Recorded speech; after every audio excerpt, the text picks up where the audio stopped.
ಮತ್ತು ನಾವು ದುವಾ ಮಾಡಿದ್ದೇವೆ. ಮೌಲಾನರವರಿಗೆ ಮತ್ತು ಅವರು ಎಲ್ಲ ಕೆಲಸದೊಳಗೆ, ದೀನಿ ಕೆಲಸದೊಳಗೆ अल्लाह अज़्ज़ व जल बरकत कोड़ीली। बस इतने जुमले आपके लिए नहीं है, हमारे रिश्तेदारों के लिए। पुलिस डिपार्टमेंट वाले आला अधिकारी हिंदुस्तान भर में वो हमारे रिश्तेदार हैं। मुर्शिद मुर्शिद मुर्शिद मुर्शिद मुर्शिद मुर्शिद मुर्शिद तेरा मैं दीवाना। बरे नूर पर जलवाबार उलमाए ज़वील एहतराम, हाज़रीन अहले सुन्नत व जमाअत, अस्सलामु अलैकुम व रहमतुल्लाहि व बरकातुहू। अल्हम्दुलिल्लाह अल्हम्दुलिल्लाहिल हन्नानिल मन्नान अल्लज़ी खलक़ल इंसान व अल्लमहुल बयान, वस्सलातु वस्सलामु अला रसूलिही सय्यिदिल इंसी वल जान व अला आलिही व अस्हाबिही ज़विल खैरि वल इहसान, अम्मा बअद। फ़अऊज़ु बिल्लाहि मिनश शैतानिर रजीम, बिस्मिल्लाहिर रहमानिर रहीम। यरफ़इल्लाहुल्लज़ीना आमनू मिनकुम वल्लज़ीना ऊतुल इल्म दरजात, सदक़ल्लाहु मौलानाल अज़ीम। व बल्लगना रसूलुहुन नबियुल अमीनुल मतीनुल मुख्तारुल करीम, व नहनु अला ज़ालिका मिनश शाहिदीन वश्शाकिरीन वल्हम्दुलिल्लाहि रब्बिल आलमीन। बारगाह रिसालत मुआब सल्लल्लाहु तआला अलैहि वसल्लम में एक बार दुरूद पाक का हदिया पेश करें।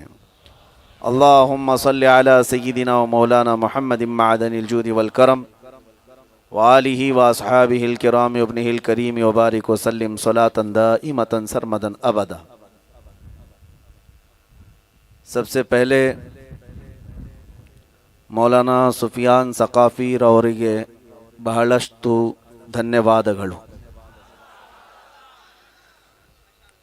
ಇವರು ನಮ್ಮ ಸಲುವಾಗಿ ಬಹಳಷ್ಟು ಮಾತು ಹೇಳಿದ್ದಾರೆ। ನಾನು ಹಾಗೆ ಇಲ್ಲ, ನೀವು ದುವಾ ಮಾಡಿರಿ, ಅಲ್ಲಾಹ್ ಅಜ್ಜ ವಜಲ್ ನನಗೆ ಹಾಗೆ ಆಗಬೇಕೆಂದರೆ ತೌಫೀಕ್ ಕೊಡಲಿ। ಮತ್ತು ನಾವು ದುವಾ ಮಾಡಿದ್ದೇವೆ ಮೌಲಾನರವರಿಗೆ ಮತ್ತು ಅವರು ಎಲ್ಲ ಕೆಲಸದೊಳಗೆ, ದೀನಿ ಕೆಲಸದೊಳಗೆ अल्लाह अज़्ज़ व जल बरकत कोड़ीली।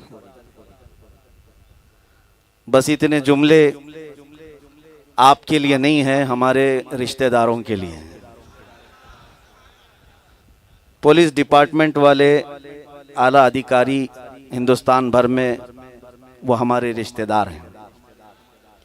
कभी कभार उन हजरात को ये शक होता है कि ये पाकिस्तानी मौलाना तो नहीं है, इसलिए कि हमारे जुमले या हमारी तकरीरों को वो लोग, उनके पास इस तरह से इमेज बना दी गई है कि ये मौलाना बाहर के लगते हैं।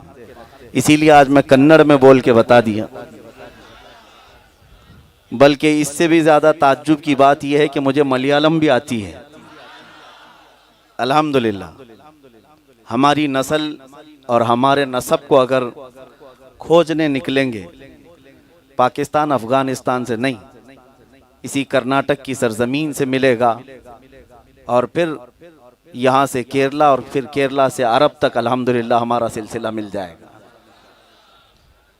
बहरहाल मैं मौलाना से भी और मिंबर पर बैठे हुए तमाम उलमा से भी कहता हूँ, मैं गुफ्तगू कर रहा हूँ, आपने बड़े बड़े जुमले कहे हैं, हुब्बल्ली द हुली, तो आप बेखौफ होकर के बैठे हैं। अब बेबाक होकर काम करें। एक तरफ आपको ये भी है फख्र कि अहले सुन्नत व जमात का आलिम शेर बबर होता है, फिर आपको गीदड़ों से डरना जेब नहीं देता, कुत्तों से डरना जेब नहीं देता, यह आपकी शान हो ही नहीं सकती। बरेली के इमाम ये फरमाते हैं, खौफ न रख रजा जरा, खौफ न रख रजा जरा, तू तो है अब्दे मुस्तफ़ा, तेरे लिए अमान है, तेरे लिए अमान है। मैं आपको बताऊं, मैं अपने उन्वान पर, अपने मौजूद सुखन पर बाद में आता हूं। बात छिड़ गई है। मैं अर्ज करूं कि मौलाना बहुत बड़ा काम लेकर के चल रहे हैं। एक बहुत बड़ी जमीन और इदारे का काम उन्होंने शुरू किया है। मैं सारी चीजें सुन भी रहा था, इससे कबल मालूम भी किया। दो में से एक चीजें आपको करनी चाहिए, या तो काम साइलेंटली करना था तो मुझे नहीं बुलाना था, और अगर मुझे बुला लिया है तो एक बात याद रखें, ओखली में सर रखने के बाद फिर मुसल से नहीं डरना। इसलिए कि मुझे पता है बहुत छोटी उम्र में बहुत सारे मामला देखकर हम आए। कुछ बड़े बड़े ऑफिसर्स दिल्ली से हमारे इलाके तक आ गए थे स्कूटनी के लिए कि ये छोटा मौलाना है, इसके पीछे सियासी पार्टी कौन सी है, बीजेपी है, कांग्रेस है, एमआईएम है, कौन सी पार्टी साथ में खड़ी है। ढूंढ ढूंढ करके चले गए और पता चला कि कोई साहब नेता भी इनसे करीब होते नहीं, डरते हैं।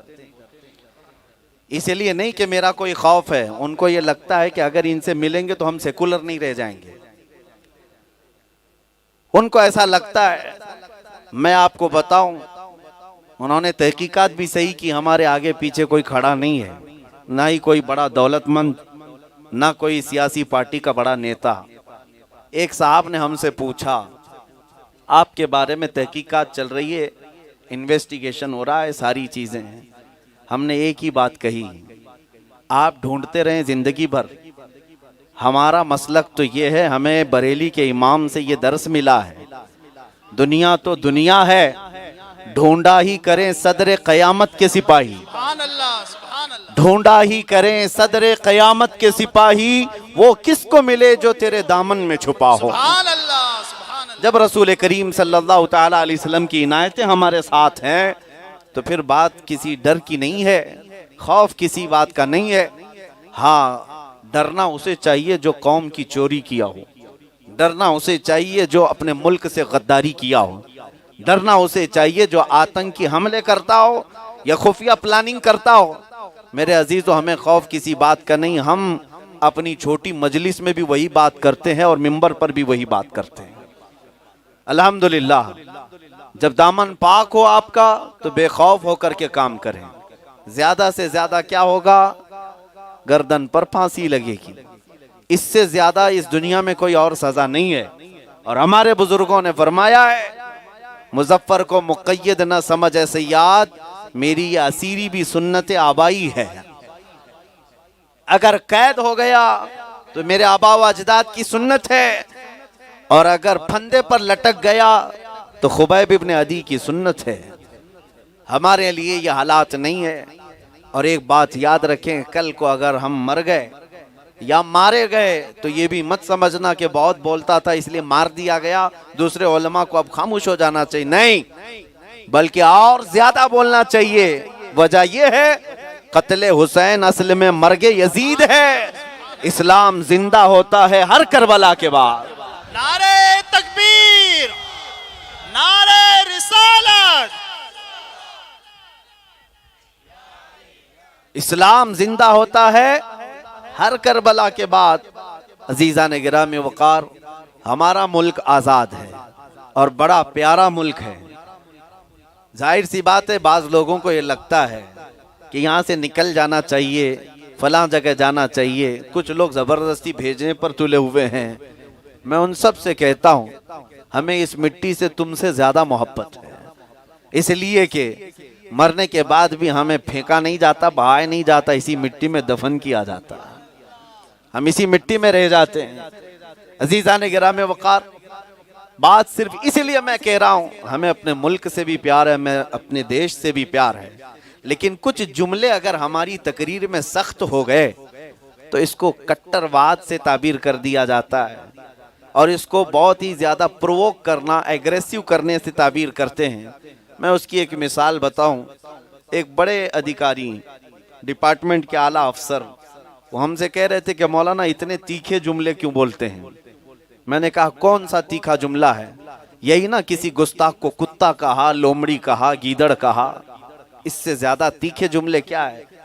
कहा नहीं, आप जिस अंदाज से ये गुफ्तगू कर रहे हैं, वजह क्या है? मैंने एक मिसाल में उनसे कहा था, अगर मैं ये कहूं कि आपकी माँ बदकार है, आपको कैसा लगेगा? वो कुर्सी छोड़कर खड़े हो गए। कहा कि मैं आपसे पूछ रहा हूं, आप मेरी माँ की मिसाल दे रहे हैं। मैंने कहा मैं आपकी माँ को गाली नहीं दे रहा हूं, पूछ रहा हूं कैसा लगेगा। कहा मेरी माँ के अलावा किसी दूसरी की मिसाल दीजिए ना आप। मैंने कहा आपको मिसाल में अपनी माँ के मुतालिक सुनना गवारा नहीं, कान खोल करके सुन लो।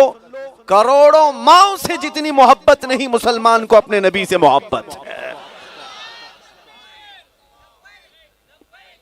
अपने रसूल से हर मोमिन जान से ज्यादा मोहब्बत करता है, और जान से ज्यादा मोहब्बत नहीं किया तो वो कामिल मोमिन हो ही नहीं सकता, उसका ईमान कंप्लीट ही नहीं है बगैर मुस्तफा की मोहब्बत के।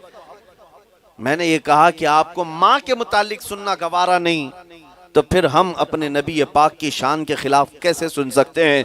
अब आपको समझ में आ जाना चाहिए, अगर जुमले हमारे सख्त होते हैं तो यह हमारा हक है। जब तुम रूह की तार को छेड़ोगे तो करंट तो लगना है। जब तुम इस कदर हसास मामले को छेड़ोगे करंट तो लगता है। हमारे और भी बहुत सारे मामलात हैं, कब हम सड़कों पर आए, हमारा तो सब छीन गया है ना, हमारे पास बचा क्या है। मुसलमानों को मालूम होना चाहिए 700 साल हुकूमत किए हुए तुम्हारे आबा व अजदाद, लेकिन क्या मुसलमान आज गली गली घूम रहे हैं ये मुतालबा करते हुए कि अंग्रेजों ने हमसे छीना था, हमको हुकूमत वापस दे दो। कहीं कोई मुतालबा नहीं, कहीं कोई प्रोटेस्ट नहीं। हम तो आपसे हुकूमत तो दूर की बात, एक सीट भी नहीं मांग पा रहे हैं। क्या मुतालबा है हमारा? 0% है मुतालबा, कुछ भी नहीं है हुकूमत से।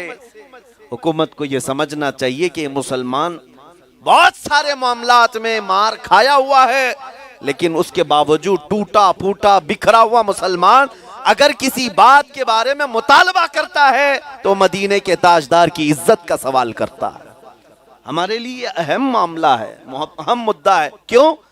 मैं आपको बताऊं, इकबाल ने कहा था आबरूए मां जनाम मुस्तफास्त, हम सब की इज्जत और आबरू मुस्तफा के नाम से है। अगर नबी पाक सल्लल्लाहु तआला अलैहि वसल्लम के नाम की इज्जत बाकी है तो हमारी कायनात सलामत है, हमारे सारे मामला यूं ही हल होने। तुम जिस दिन ये फिक्र करने लग जाओ, ये हसास मसला है, सेंसिटिव मसला है। रसूल करीम सल्लल्लाहु तआला अलैहि वसल्लम के नामूस के मुतालिक दुनिया यूं ही छेड़छाड़ नहीं करती। उसे पता है कि मुसलमानों को काटने से मारने से इतना ये बेताब नहीं होते जितना इनके नबी के बारे में छेड़ने से होते हैं, क्योंकि सबको पता है हमारी रूह हमारी जान की जो तार है वो मेरे मुस्तफा के नाम से वाबस्ता है। बस मेरे अजीजों, ये जज्बा कायम रखो, ये जज्बा कायम रखो, और अपने हर बच्चे को अब ये सिखा जाओ, इतना सिखा जाओ, गानों की धुन पर कब तक ये रातें गुजारता रहेगा, कब तक ये टिकटॉक पर मुजरे करता रहेगा, आज का ये जवान कब तक इंटरनेट के जाल में फंसा हुआ रहेगा। इसे अब ये सिखा करके जाओ, ए गयूर जवानों, अब के बाद से रातें और सुबह इस तरह से करो, मैं सो जाऊं या मुस्तफा कहते कहते, खुले आंख सल्ले अला कहते कहते, तुम्हारी रोजमर्रा की जिंदगी बदल जाए। नबी करीम सल्लल्लाहु तआला अलैहि वसल्लम के लिए जीना मरना सीख जाओ। मुर्शिद गिरामी हुजूर ताजुश शरिया ने फरमाया था, जिंदगी ये नहीं किसी की किसी के लिए, जिंदगी है नबी की नबी के लिए। ना समझ मरते हैं जिंदगी के लिए, अरे जीना मरना है सब कुछ नबी के लिए। और एक अजीम बात मैं आपको बताऊं, हमारी जमात में हजारों जमातें हो गई होंगी, टूट फूट कर बिखर गए होंगे, मैं मानता हूं। लोग भी हमें ये ताने मारते हैं कितने फिरके हो गए, कितने इख्तिलाफात हैं, कितनी जमातें हैं, लेकिन मैंने महसूस किया है 1000 फिरके 1000 जमातें क्यों ना हो जाएं, लेकिन आज भी अगर इन सब को कोई चीज मुत्तहिद कर सकती है तो नाम मुस्तफा है। मेरे नबी का नाम ऐसा है जो सबको एक झंडे तले जमा करता है। हर कोई अपने नबी पाक सल्लल्लाहु तआला अलैहि वसल्लम के लिए सीरियस हो जाता है। अल्लाह बाकी सबको हिदायत अता फरमाए। अजीजा ने गिरामी वकार, आज का ये हसास मसला है, इसलिए मैंने गुफ्तगू यहीं से छेड़ी है कि जवानों के दिलों से आज इश्क मुस्तफ़ा, मोहब्बत मुस्तफ़ा गायब करने के लिए एक जाल बिछाया गया है। आपको पता है सबसे ज्यादा नशा हमारे मोहल्लों में बिकता है, सबसे ज्यादा आवारगी हमारे मोहल्लों में होने लगी है। आज मुसलमान मोहल्लों को एक अजीब और गरीब एड्रेस से याद किया जाता है। लोग कहीं नशा ढूंढना चाहते हैं तो उन्हें हमारे मोहल्ले का पता दे दिया जाता है। ये हालात क्यों बदल गए? आपको पता है, ये वो कौम है जिसने कैसर और किसरा को धूल चटा दिया था। ये वो कौम है जिस तरफ निकली आंधियों का रुख मोड़ दी। यही वो कौम है जिसके बारे में इकबाल कहता है, टल न सकते थे जंग में अगर अड़ जाते थे, पांव शेरों के भी मैदान से उखड़ जाते थे, हक से सरकश हुआ कोई तो बिगड़ जाते थे, तेग क्या चीज हम तोप से भी लड़ जाते थे। ये हमारे आबा व अजदाद थे और रुकता न था, थमता न था किसी से सैले रवां हमारा। जिस जगह गए परचमे इस्लाम लहरा कर आए। लेकिन आज कौन सा लकवा और कौन सी फालिज ने मार दिया इस कौम कि इस तरह से हालात बन गए। करोड़ों की तादाद में होकर डरे सहमे जिंदगी गुजारने पर मजबूर हो गए। अवाम तो अवाम है, उलमा के हालात ऐसे बदल गए। उलमा को अब ये लगने लगा कि मिंबरों से अगर खुल करके बात की जाए तो कल पुलिस आ जाएगी। उत्तर प्रदेश में मैं कई मर्तबा गया, अभी भी जा रहा हूं और शायद कल परसों फिर हमारा वहीं पर जलसा होगा, प्रोग्राम होगा। और आपको पता है वहां पर एक बाबा बैठा हुआ है, जंगल से आया हुआ, और उसे ऐसा लगता है कि हुकूमत अचानक जो है हाथ में आ गई। इसीलिए हमारे यहाँ एक मसल कही जाती थी, कौवे के हाथ में बड़ापन दे दें तो पूरी कचेरी खराब करता है। बहरहाल वहां पर भी मेरा जाना होता रहता है, लेकिन इस खौफ के साथ नहीं कि कल को पकड़ लेंगे, परसों को पकड़ लेंगे। एक मौलाना साहब आए एक जलसे के बाद, कहा हजरत आपके जलसे के बाद मैं बहुत नारे लगाया था लब्बैक लब्बैक के। दूसरे दिन पुलिस वाले मुझे उठा कर ले गए और कहा कि आप बहुत नारे लगा रहे थे फला जगह। तो मैंने पूछा क्या हुआ, केस कर दिया? कहा डरा रहे हैं, ये केस वो केस। मैंने कहा डर क्यों रहे मौलाना, इससे बड़ी खुशनसीबी और क्या हो सकती है। दुनिया चोरी करके थाने में जाती है, तुम रसूल का नाम लेकर जा रहे हो। सुभान अल्लाह, लब्बैक या रसूल अल्लाह, लब्बैक लब्बैक लब्बैक या रसूल अल्लाह, लब्बैक लब्बैक लब्बैक या रसूल अल्लाह। इसका सिला, खत्म नबुव्वत, इसका सिला और कुछ नहीं। मैंने उन साहब से कहा था मौलाना साहब डरो मत, खौफ मत करो, आपके पास तो एक बहुत बड़ी चीज हाथ आ गई है।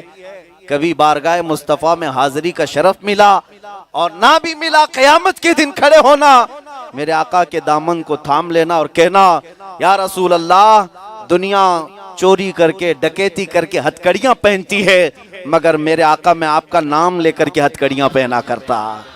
मेरे आका उस दिन जो तुम्हें नवाजेंगे वो किसी के होश और हवास में भी आज बात नहीं आ सकती। मेरे अजीजों खौफ न रख रजा जरा, तू तो है अब्दे मुस्तफा। और दिल्ली की सरजमीन पर मैं गया था कुछ मामलात के तौर पर।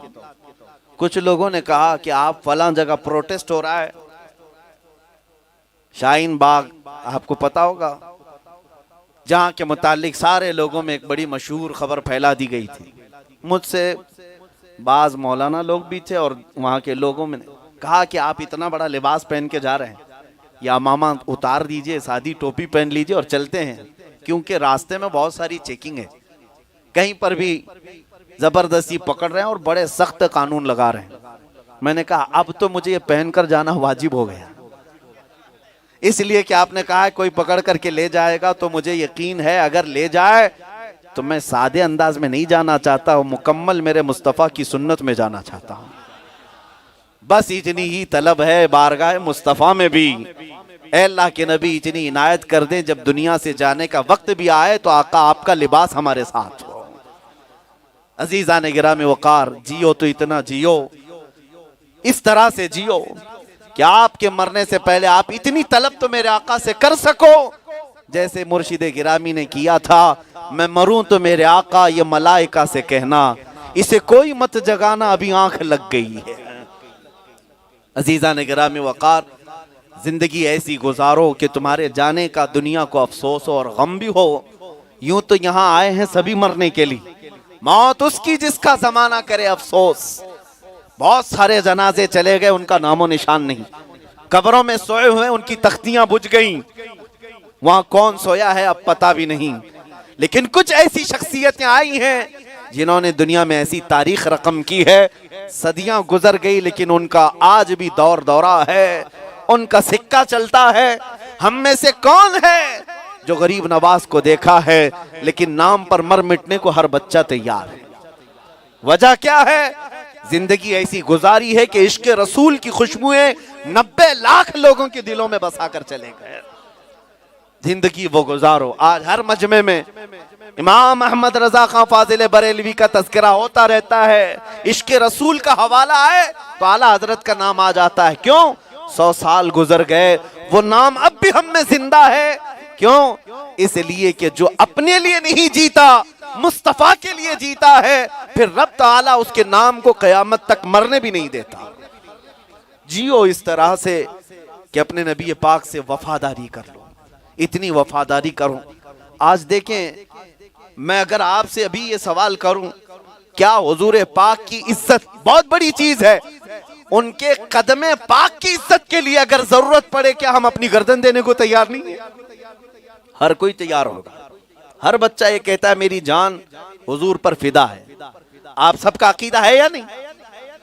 अब सुनो, ये बड़ी बात है। नबी पाक सल्लल्लाहु ताला अलैहि वसल्लम पर जान लुटाने की बात करते हैं हम, लेकिन फिर होता ये है कि जब जिंदगी गुजारने के मामलात होते हैं तो फिर हुजूर को नहीं देखते, टेलीविजन को देखते हैं।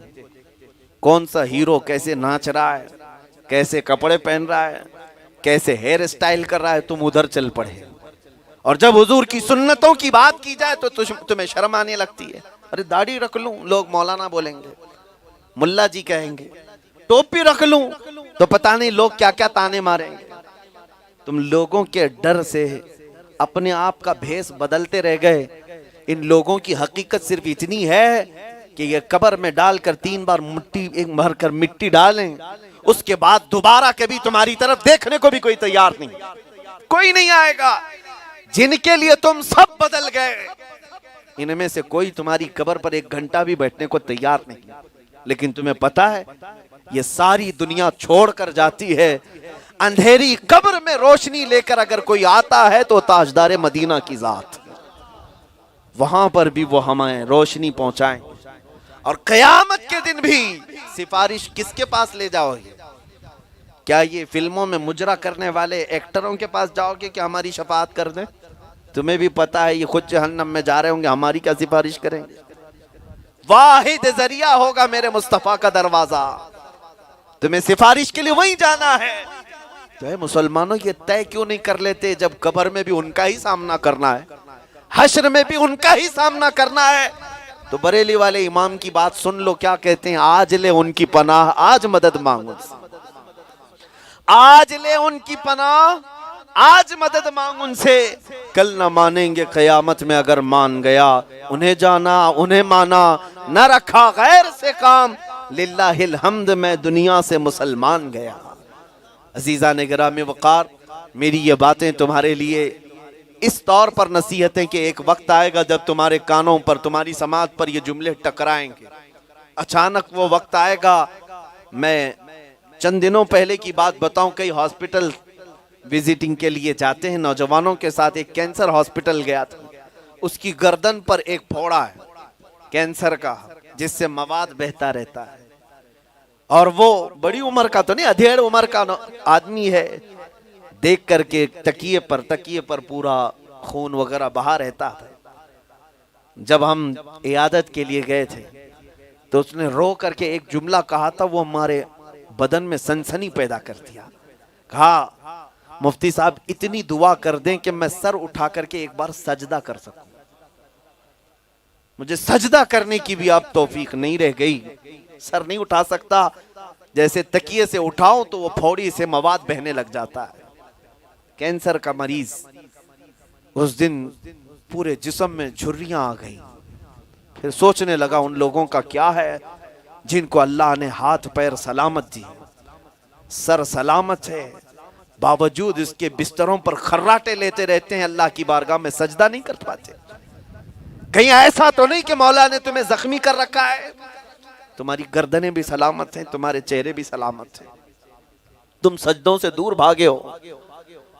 कई ऐसे लोगों को देखा है जो चाह करके भी सजदा नहीं कर पाते। आज उनकी ख्वाहिश है सजदा कर ले, लेकिन हो नहीं पाता। मेरे अजीजों, एक लिमिट होता है, तुम्हारी जिंदगी में भी एक लिमिट है। वो लिमिट खत्म हो गई और अल्लाह की पकड़ आ गई तो फिर चाह करके भी तुम वापस नहीं आ पाते। अल्लाह फरमाता है फलम्मा नसू मा ज़ुकिरू बिही फतहना अलैहिम अबवाब कुल्ली शैइन हत्ता इज़ा फरिहू बिमा ऊतू। जब लोग मुझे भूल जाएं, मैं उन पर खुशियों के सारे दरवाजे खोल देता हूं। जाओ खुशियां मनाओ, खूब खुशियां मनाओ। अल्लाह फरमाता है फअखज़नाहुम बग़ता, फिर अचानक एक दिन पकड़ करूंगा। अचानक एक दिन पकड़ आएगी। बाज लोग ऐसा समझते हैं हम तो नमाज भी नहीं पढ़ रहे, देखो हम तो करोड़पति हैं, हम तो कभी कुरान पढ़ते नहीं, लेकिन दौलत का अंबार है हमारे पास, रोजे तो रखते नहीं, हम तो सेठ हैं। तुम्हें क्या लग रहा है? तुम्हारी बदअमलियों की वजह से अल्लाह तुम्हें ढील दे रखा है। ये रब ताला कुरान में फरमाता है जब ये मुझे भूल जाए मैं इन पर खुशियों के सारे दरवाजे खोल दूंगा दुनिया में। फअखज़नाहुम बग़ता, मगर एक बात है, अचानक एक दिन पकड़ करूंगा, एक दिन पकड़ होगी। इसीलिए मेरे अजीजों, वो वक्त आने से पहले हम क्यों ना लौट आए रब तबारक व ताला के हुजूर और मेरे मुस्तफा के जलवों में। एक बार लौट आओ, फिर जिंदगी के लुत्फ और इसके मजे भी तो देख लो। हकीकत मैंने देखा है, आज तकरीबन मैं आपको बताऊं 6 महीने के अंदर 22 स्टेट का दौरा किया होगा हिंदुस्तान के। 150 से ज्यादा जलसों को खिताब किया। हर जलसे में एक भीड़ है, लोग इंतजार में हैं, इस्तकबाल में हैं। अभी जैसे मौलाना बता रहे थे, शायद ये पहला इत्तेफाक होगा कि कर्नाटक का कन्नड़ी मौलाना कोई यूपी, बिहार, बंगाल के जलसों में छाया हुआ। ये अल्लाह ताला की नेमत है। मैं ये बात इसलिए अर्ज कर रहा हूं, इतने सारे जलसों में मैंने देखा लोग जो इस्तकबाल के लिए आंखें बिछाए हैं, फिर अपनी तरफ नजर डालकर देखा मेरी हैसियत क्या है। एक निकम्मा गुनहगार कम इल्म आदमी, मुझसे कोई बड़ी नेकी ना हो सकी, लेकिन अल्लाह ने हजारों को हमारे सामने रखा है।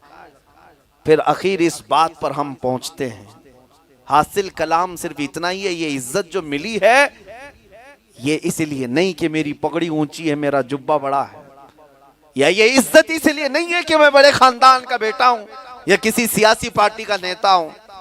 बात सिर्फ इतनी है, ये नाज, ये अंदाज हमारे नहीं होते, झोली में अगर टुकड़े तुम्हारे नहीं होते। जब तक बिके न थे तो कोई पूछता न था, या रसूल अल्लाह तुमने खरीद कर हमें अनमोल कर दिया। हमने दुनिया में ये इज्जत देखी है।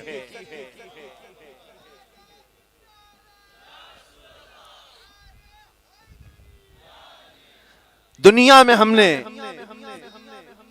ये इज्जत देखी है कि जो हुजूर की बात करता है वह हर दिल पे राज करता है। मेरे अजीजों, आओ उसी नुक्ते की तरफ मैं तुम्हें बुलाता हूं, वफादारी करो उस रसूल से। तुम्हें पता है आज हम अपने छोटे छोटे मामलात को लेकर के कहीं ना कहीं जाते हैं दुहाई लगाने के लिए, हमारा ये मसला हल कर दें, हमारा वो मसला हल कर दें। लोग तो हमारा मजाक उड़ाकर चले जाते हैं। और जितनी हुकूमतें आती हैं, चाहे कोई भी हो, इससे पहले की हो, अब की हो, जो इन सबों ने एक ही काम किया है, मुसलमानों को सिर्फ एक चॉकलेट देना है, लॉलीपॉप देना है।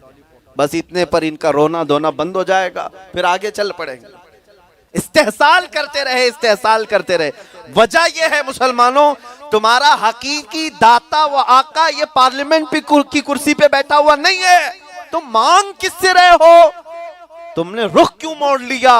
आज भी हकीकत में अगर हमारे बिपता, हमारे गम की दास्तान कोई सच्चे दिल से सुनता है तो वह आमिना का लाल है। मांगेंगे मांगे जाएंगे, मुंह मांगी पाएंगे। सरकार में न ला है न हाजत अगर की है। मैं ये बात इसलिए कह रहा हूं, हमारे दुखड़े सुनकर के दुनिया आज मजाक उड़ाती है। ये टेलीविजन पर बैठ करके दज्जाली मीडिया हमारे इश्यूज का मजाक उड़ाती है। मुसलमानों की बच्चियां का हाल ये है, इनके अनएजुकेटेड होने के मामलात इतने बुरे हैं, उतने बुरे हैं, लेकिन मदद करने का किसी को भी जरा बराबर शौक नहीं और ना ही कोई ख्वाह है। हाँ, मैं आपको बताऊं, हुजूर अकरम सल्लल्लाहु अलैहि वसल्लम के मुतालिक, मेरे आका के मुतालिक ये फरमाया गया कि अगर किसी उम्मती के तलवे में कांटा भी चुभे तो हुजूर फरमाते हैं उसका दर्द मुझे भी होता है। इस दर्द को भी नबी पाक महसूस करते हैं। आपको पता है, मलकुल मौत जब हुजूर पाक सल्लल्लाहु ताला अलैहि वसल्लम की रूह लेने के लिए हाजिर आए थे, नज़ा का वक्त कितना सख्त होता है। सकरात जिसको कहते हैं, बहुत सख्त वक्त है। यहाँ तो लोग अपने बेटों को बेटियों को नहीं पहचान सकते। सकरात के वक्त इंसान भूल जाता है उसके रिश्तेदारों को, लेकिन हुजूर पाक सल्लल्लाहु ताला अलैहि वसल्लम अपनी वफात से चंद मिनटों पहले मलकुल मौत से ये पूछते हैं, ए इज़राइल ये बता, ये नज़ा का जो दर्द है क्या ये मेरी उम्मत को भी दिया जाएगा? जो ना भूला हम गरीबों को रजा, याद उसकी अपनी आदत कीजिए।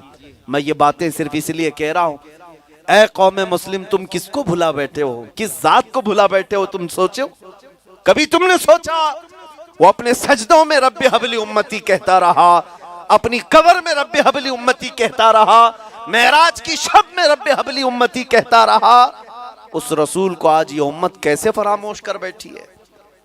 क्या आपको कभी एहसास होता है, मस्जिदों में खड़े होकर सलाम पढ़ते हैं, हुजूर पाक सल्लल्लाहु ताला अलैहि वसल्लम हर उम्मती का सलाम सुनते हैं या फरिश्ते उन तक पहुंचाते हैं? क्या खबर जाती होगी मेरे आका क्या फरमाते होंगे? ये वहीं से सलाम आ रहा है जहां के रहने वाले हर दिन मुझे रोजाना गालियां दिया करते हैं। हम उसी मुल्क के बाशिंदे हैं जहां से नबी पाक को गालियां दी जाती हैं। 25,000 से ज्यादा गालियों के पोस्ट अभी भी सोशल साइट्स पे पड़े हुए हैं। 25,000 से ज्यादा। ना ये सोशल वेबसाइट्स इस पर कोई एक्शन लेना चाहती है, ना साइबर क्राइम की तरफ से कोई। मेरे अजीजों, दुनिया ने ये ठान लिया है सबसे ज्यादा गालियां दें तो मोहम्मद अरबी को दें। बाज़ाब्ता जर खरीद टट्टू हैं, ये खरीदे हुए कुत्ते बिठाए जाते हैं। आपको क्या लगता है जितने ये पाखंडी गुफे में बैठ करके भौंकते हैं, ये अपनी ताकत से भौंकते हैं? इनके पीछे बड़ी लॉबी खड़ी रहती है, बड़े बड़े स्पॉन्सर होते हैं। तुम गालियां दो, हम तमाशा देखेंगे और मुसलमानों की गर्मी और इनका टेम्परेचर नापेंगे और देखते हैं ये कुत्ते भौंक करके हुजूर की शान में, और जब हलचल हो जाती है तो बैक ले लेते हैं। इनको लगता है अभी शेर जिंदा है। जिस दिन सबकी आवाज बंद हो जाएगी, ये फिर हमारे चीतड़े उड़ाते हैं। ये हमारे ईमान का बुखार और टेम्परेचर नापने के लिए बार बार मेरे आका को गालियां देते हैं। ए सुन्नियों, अपने बच्चों में इतनी गैरत बेदार करो, इतनी गैरत बेदार करो कि सारी चीजें लुट जाएं, मगर मेरे मुस्तफा के नाम पर मैं कोई कंप्रोमाइज नहीं करूंगा।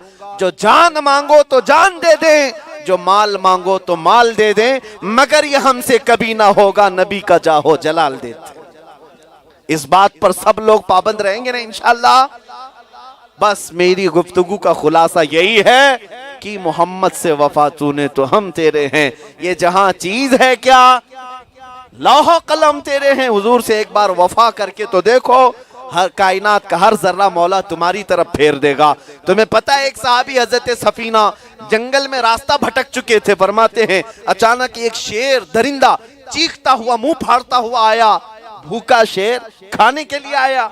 हजरत सफीना एक साहबी हैं, जब वो करीब आया तो कहते हैं मैंने पुकार करके कहा, या अबल हारिस अना मौला रसूलुल्लाह, ऐ फाड़ खाने वाले दरिंदे, मैं रसूलुल्लाह का गुलाम हूं। इतना ही कहा था, रिवायत में मौजूद है वो शेर हजरत सफीना के पैर चाटने लग गए, सर झुकाया और उसके बाद अपनी दुम हिलाते हुए मदीने तक का रास्ता भी बता कर गए। दुनिया को तुम फेर सकते हो, लेकिन एक ही जरिया है, उनके जो हम गुलाम थे, खल्क के पेशवा रहे, उनसे फिरे जहां फिरा फिराई कमी वकार में। कौन सी ऐसी ताकत है जो मुसलमानों को अल्लाह तबारक व तआला ने न देने का वादा किया हो? कोई चीज नहीं। अल्लाह ने तुम्हारे लिए मुसख्खर किया है कायनात को। डर किस बात का, तकदीर पर ईमान रखो। एक बात याद रखें, जुमले कुछ लोगों को तीखे कड़वे लगते हैं, लेकिन हकीकत है हमारा ईमान है। अरे हक बोलते रहो। मौत आनी है तो मच्छर से भी आ सकती है, और अगर अल्लाह ने मौत नहीं लिखा तो मोदी योगी से भी कुछ नहीं होने वाला। नहीं, कुछ नहीं होगा। खौफ ना रख रजा जरा, आप हजरात को कोई खौफ ना हो। खौफ ना रख रजा जरा, तू तो है अब्दे मुस्तफा, तेरे लिए अमान है, तेरे लिए अमान है। मेरे अजीजों, मेरे पूरी तकरीर को रिकॉर्ड करके फिर से सुन लेना और फिर मुझे बताना, या किसी माहिर कानून वकील से सुनवा कर पूछना क्या मैंने कोई गैर कानूनी जुमला कहा है, कानून से हट करके कोई बात कही है। मैंने आपको तलवार उठाने की बात कही, चाकू उठाने की बात कही, बंदूक उठाने की नहीं, हमारा मिशन भी नहीं है। आपको मैं उससे भी ज्यादा आला चीज की बात कर रहा हूं। हमारे लिए न चाकू, न तलवार, न बंदूक। मुसलमान किस चीज पर भरोसा करता है पता है आपको? सरकार गरीब नवाज जब हिंदुस्तान आ रहे थे तो उनके हाथ में कोई हथियार नहीं थे। 8 फकीरों की जमात आ रही थी। शिहाबुद्दीन गौरी बादशाह उस वक्त शिकस्त खाकर जा रहा था। पूछा ये 8 फकीर कहाँ जा रहे हैं? कहा हिंदुस्तान फतह करने जा रहे हैं। गरीब नवाज मोइनुद्दीन चिश्ती ने तो उधर बादशाह की फौज ने हंस करके ठट्टा मार करके कहा देखो गुदड़ी पहने हुए पैबंद लगे कपड़े लेकर के ये हिंदुस्तान फतह करने की बात कर रहे हैं। हमारे हाथी घोड़े लश्कर हथियार सब है, हम शिकस्त खाकर आ रहे हैं। सरकार मोइनुद्दीन चिश्ती का ये जुमला याद रखो, फरमाया तुम में और हम में फर्क इतना ही है, तुम तलवारों के भरोसे गए थे, मोइनुद्दीन अल्लाह रसूल के भरोसे जाता है। जिसके पास ये ताकत है तो फिर कायनात की सबसे बड़ी दौलत है। मैं आपसे कहता हूं हथियारों की तरफ मत देखो, जरूरत नहीं आएगी। एक बार अगर तुम इश्क रसूल में डूबकर जिंदगी गुजारो, तुम्हारा चलना फिरना भी कुत्तों के लिए अजाब बन जाएगा, तुम्हारा चलना फिरना भी लोगों के लिए वबाल बन जाएगा। किसी चीज को उठाने की जरूरत नहीं, क्योंकि मेरे आका ने फरमाया उमर फारूक जिस गली से गुजरते हैं शैतान भाग जाया करता है। उमर के गुलाम बन जाओ, सारे शैतान भाग जाएंगे इंशाअल्लाह। मैं किसी और चीज के मुतालिक नहीं कह रहा, बस मेरे मुस्तफा की सुन्नतों पर आ जाओ, हकीकी इश्क रसूल में आ जाओ। मोहब्बत का अगर दावा करते हो तो कंप्लीट करके दिखाओ। अब मैं अपने जुमले, खास तौर पर आज का ये जो इजलास सजाया गया है गंगावती वालों के लिए, काफी देर मौलाना मुझे बिठाकर चंदा कर रहे थे, और मैं आपको बताऊं बहुत सारे जलसों में जाते हैं, ना हमसे अब तक कोई इस तरह का चंदा होता है, ना हम जबरदस्ती चंदा करने देते हैं, लेकिन बड़ी खुशी के साथ उनकी बातें मैं सुनता रहा, क्योंकि हमें पूरा एतमाद और ट्रस्ट है उनके साथ। आपके इस शहर में वो काफी सालों से हैं, बल्कि मैं पिछले तकरीबन 12 साल से उनको जानता भी, इसलिए उन्होंने जो कुछ भी मांगा है वो अपने घर के लिए नहीं, आपके इस शहर के करीब में एक ऐसा इदारा कायम करने का उन्होंने अज़्म किया है जिसमें दीनी और दुनियावी दोनों तालीम देकर बच्चों को बेहतरीन आलिम बाअमल बनाकर निकाला जाए। बल्कि अभी अभी मैंने उनसे सुना भी कि 4 ऐसे बच्चे हैं जिनको IAS की कोचिंग भी दे रहे हैं। माशाअल्लाह, ये है इल्मी मैदान में काम करना। आप ये पिल्लर खड़ा कर दें, कल को इंशाअल्लाह उल अजीज यही कामयाबी का समरा है, यही जरिया बन जाएंगे। और मैं आपसे ये भी कहूँ, उनका हक है, ये कोई ऐब की बात नहीं, जब कोई रसूलुल्लाह के दीन के लिए मांग रहा होता है तो उसे खाली हाथ ना लौटाया जाए। हुजूर पाक के नाम पर और उनके मेहमानों के मुतालिक मैंने दिल में इरादा कर लिया, जब उन्होंने ऐलान किया तो मेरा भी सबसे पहला चंदा उनके पास चला जाए। लेकिन ये ज़रूरी नहीं है कि मैं रकम और फिगर आपके सामने अर्ज करूं, ताकि कल को फिर ये बात, यूट्यूबर तो वैसे ही पीछे पड़े हुए हमारे बहुत सारे हैं, इन्होंने तो हमारा जीना तंग करके रखा है। दिल्ली में पुलिस वाले 12 घंटे हमको बिठाए रखे और यूट्यूब को सब देखते हुए हैं। हमने कहा इनमें से एक भी चैनल हमारा नहीं। कितने यूट्यूबर है वो कब कब मुझे जेल में पहुंचाते हैं, कब कब पुलिस स्टेशन में पहुंचाते हैं, सिर्फ व्यूज के लिए। बहुत ज्यादा व्यूवर्स हासिल करने के लिए ये तो मुझे मुर्दा भी घोषित कर चुके हैं। हाँ, यूट्यूब का आप देखें, किसी वक्त एक थंबनेल ये भी घूम रहा था कि मुफ्ती सलमान अजहरी का इंतकाल हो गया। सब कुछ करने को वो तैयार हैं, इसीलिए नपे तुले अंदाज में सोच समझ करके मैं कुछ जुमले अर्ज करता हूं, क्योंकि इनके पास मसाला बहुत है, हमारे पास बातें बहुत कम है। मौलाना के लिए हमारी मुकम्मल हिमायत है। अल्लाह ताला इनके मिशन में खूब कामयाबी अता फरमाए। कभी आप दिल पर हाथ रखकर सोचें कि ये सफ़ेद सफ़ेद लिबास वाले शाफई हजरात केरला से उठकर यहाँ क्यों आ गए? यहाँ क्या इनका है? ना इनके घर हैं, ना यहाँ इनके ख़ानदान हैं, लेकिन ये खुलूस और लिल्लाहियत के साथ काम करते हैं, आपके दरमियान आपके बच्चों को पढ़ाते हैं। तो यूँ समझ करके चलें कि मेरे मुस्तफ़ा करीम सल्लल्लाहु अलैहि वसल्लम के नाइबों की एक जमात है, और ये जहल में इल्म का नूर पैदा कर रहे हैं। गैब से अल्लाह ताला इनकी मदद पैदा फरमाए, और बड़े टेंशन की ज़रूरत नहीं। मौलाना से मैं कहता हूँ कि आज आपने अज़्म किया है, कल को देखना खुद कहाँ से असबाब पैदा होंगे आपके भी वहम गुमान में नहीं आए। दरवाजे ऐसे पैदा होंगे आपको खुद पता नहीं चलेगा, इसलिए कि हमें पता है। नारे तकबीर, नारे रिसालत, उलमाए अहले सुन्नत, मसलके आला हजरत, खलीफा ताजुश शरिया। सबसे बेहतरीन बात यह है कि अल्हम्दुलिल्लाह ये सुन्नियत का मरकज कायम कर रहे हैं। आपके बच्चों का दीन और ईमान महफूज रहेगा, आपके नस्लों में दीन की बका रहेगी, और ये दोनों इल्म से जब रोशनास होंगे इंशाअल्लाहुल अज़ीज़, अगला दौर तो आपका ही होगा। बस इल्म के मैदान की बाजी मार ले जाओ, फिर देखना अगला मैदान आपका ही होगा। आपको पता है एक चैनल में खालिस वो पैदा ही हुआ है इस्लाम के खिलाफ भौंकने के लिए, वो पैदा ही हुआ है मुसलमानों को ईज़ा देने के लिए। उनके पास कई तरह के जिहाद हैं, और अभी अभी उस चैनल ने ये भी कहना शुरू कर दिया है मुसलमानों में IAS जिहाद भी शुरू हो गया। यानी हर चीज, अब तुम वकील बन जाओगे तो वकील जिहाद होगा, डॉक्टर बनोगे तो डॉक्टर जिहाद होगा, लव जिहाद तो सुनते आ रहे थे, अब हर चीज में जिहाद होने लग गया। अरे मियाँ गंगावती वाले तो फिर चावल जिहाद भी हो जाएंगे, क्योंकि सबसे ज्यादा इनका चावल मशहूर है, और शायद तकरीबन आप हजरात इन सब कारोबार से वाबस्ता हैं। कल को कोई तुम्हें यह भी ना कह दे चावल जिहाद है यहाँ पे। तो इन लोगों ने प्रोपेगेंडा ऐसा फैलाया हुआ है, तो फिर खुलासा यह है ये मजाक की बात नहीं। जब आपको पता है इसका ना सर है ना पैर है, आपको पता है ऐसी बातों का ना कोई सर है ना कोई पैर है, फिर ऐसे प्रोपेगेंडे से डर करके क्यों सहम करके रहते हो? मेरा दीन सच्चा, मेरा नबी सच्चा, मेरा कुरान सच्चा, मेरा खुदा सच्चा, जिसका सब सच्चा है वो सर झुका कर नहीं, सर उठा कर जिया करे, सर उठा करके जिया करे। मुजरिम कौम को चाहिए कि छुप छुप करके जिए, कल क्या होगा परसों क्या होगा।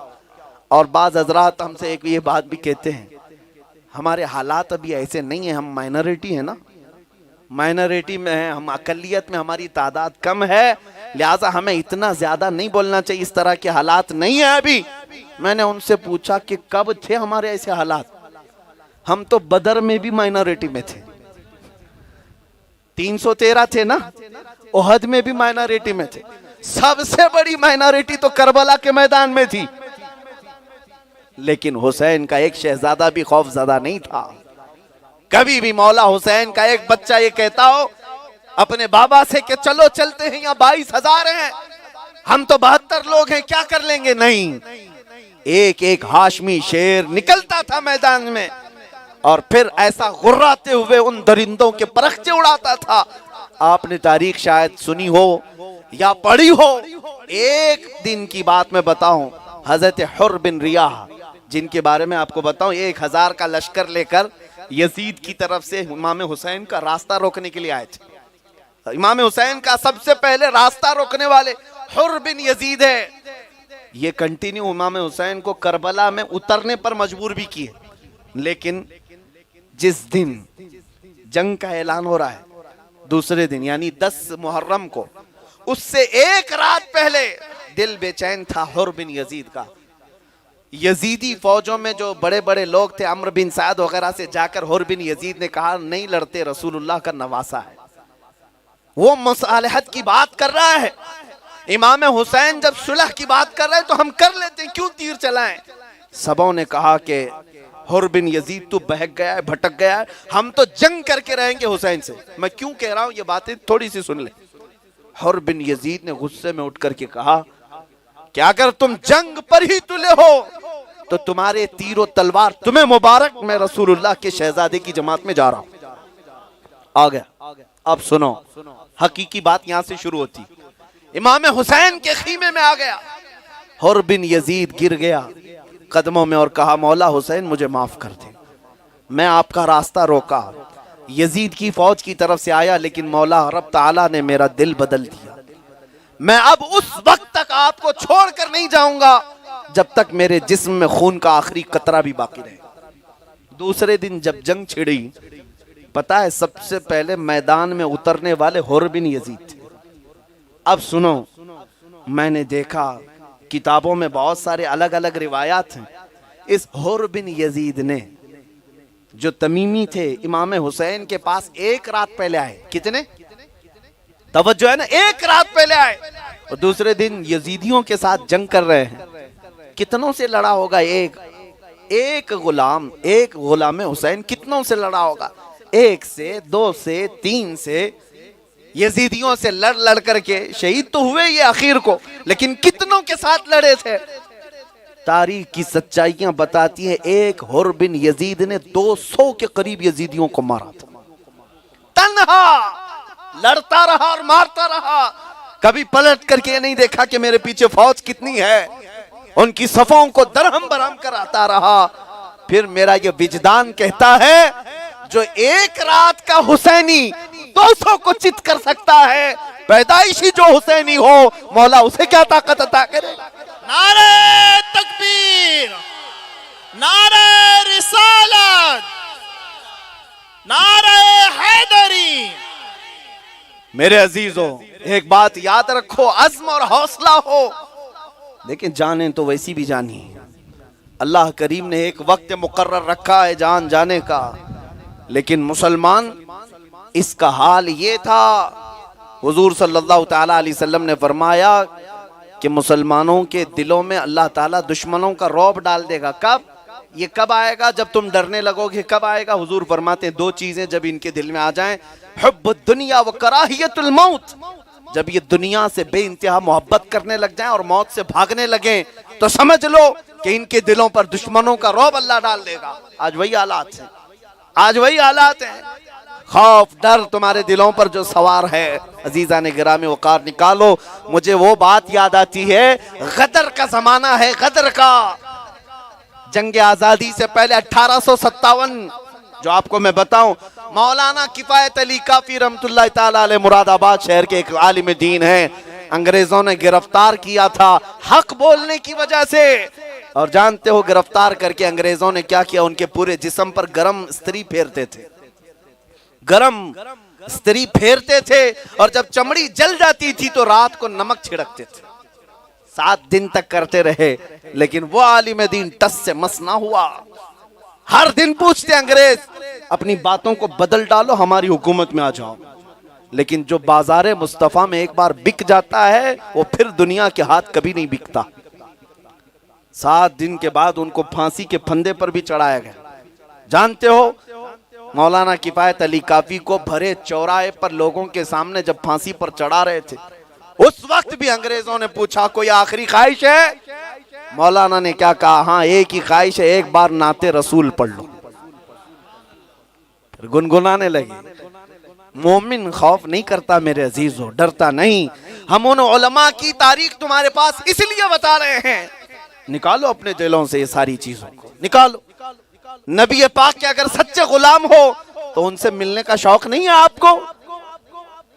क्या तलब नहीं है? हमारा तो हाल ये, हमने एक बुजुर्ग के मुतालिक सुना, उनसे एक शख्स ने पूछा कि हुजूर हमारे जनाजे इतने क्यों सजा करके ले जाते हैं? हाँ, इनको सफेद कपड़ा पहनाते हैं, अत्तर लगाते हैं, सुरमा लगाते हैं, फूल इतने लगाते हैं, मरे हुए आदमी को इतना क्यों सवारते हैं? शादी कर रहे हैं तो समझ में आता है। उस बुजुर्ग ने कहा बेटा तुझे नहीं पता आज ये कब्र में रसूलुल्लाह को देखने जा रहा है, इसलिए इतना सजाया जाता है। मौलाना किफायत अली काफी रहमतुल्लाह अलैह फांसी के फंदे को देख रहे थे, बच्चे भी थे उनके और खानदान भी था, लेकिन उस तरफ नहीं देख रहे थे, बल्कि गुनगुनाते हुए फंदे की तरफ जा रहे थे। कोई गुल बाकी रहेगा न चमन रह जाएगा, पर रसूलुल्लाह का दीने हसन रह जाएगा। ये मौलाना किफायत अली काफी की लिखी हुई नात है जो आखिरी वक्त पढ़ रहे थे। सब फना हो जाएंगे काफी वो, लेकिन हश्र तक नाम हजरत का जुबानों पर चलन रह जाएगा। मार कर खत्म करके अंग्रेजों ने क्या किया, 8 दिन तक जश्न मनाया मुरादाबाद में कि एक मौलाना को हमने कत्ल कर दिया, खत्म हो गया। अब कौन बोलेगा इतनी बड़ी बड़ी बातें, मार दिया मौलाना को। इन कुत्तों को ऐसे ही लगता है किसी एक की मॉब लिंचिंग करके इस्लाम खत्म हो जाएगा। इनसे बड़े बड़े चंगेज हलाकू कौन कौन आए, मुसलमानों की खोपड़ियों से मीनार भी बना दिया, दरिया दजला को खून से लाल भी कर दिया। इस्लाम जब नहीं खत्म हुआ था तो अब की 5 साल नशेड़ी हुकूमत से क्या खत्म होना, नहीं खत्म होगा, इसका पत्ता भी नहीं हिला सकते। हाँ, जो गुफे में बैठ करके लोमड़ियां भौंकती हैं कि इस्लाम का विनाश कर देंगे, मैं उनसे कहता हूं पहले अपने जिस्म की खुजली मिटा के दिखाओ। इस्लाम बहुत दूर की बात है, इस्लाम को मिटाने की बात। मेरे अजीजों, हम छेड़खानी नहीं कर रहे किसी के मुतालिक। मैं अपने दीन और मेरे मुस्तफ़ा की सुन्नतों की हिफाजत के लिए बोलता रहूंगा जब तक जुबान बाकी है। मौलाना किफायत अली काफी को फांसी देकर अंग्रेज 8 दिन तक जश्न मना रहे थे, लेकिन पता है उसी के दूसरे साल एक आशिक रसूल गया दुनिया से। उस मुरादाबाद शहर से 100 किलोमीटर दूर बरेली में मौला ताला आला हजरत को पैदा कर रहा है। नारे तकबीर, नारे रिसालत, मसलके आला हजरत, मसलके आला हजरत, इश्क मोहब्बत, इश्क मोहब्बत।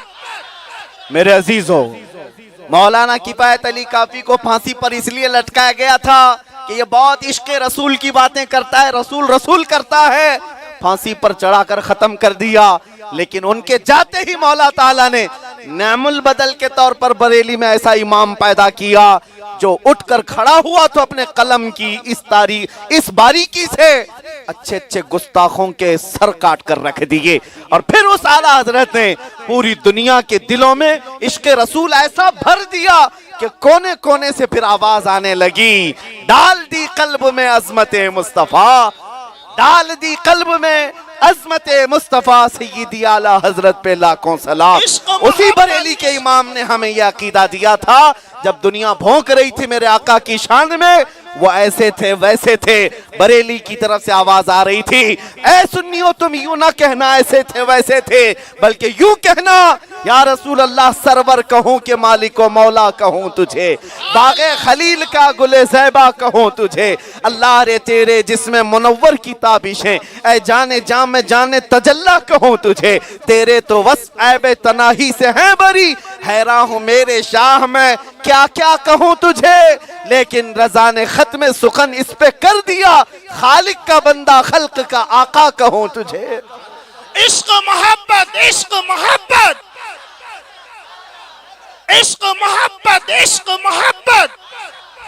और सुनो, दुनिया में ये बातें चल रही थी हुजूर के लिए कितना लिमिट है, हुजूर के इल्म का कितना हिस्सा है, इतना लिमिट उनका है, इनका लिमिट इतना है, बातें अलग अलग हो रही थी।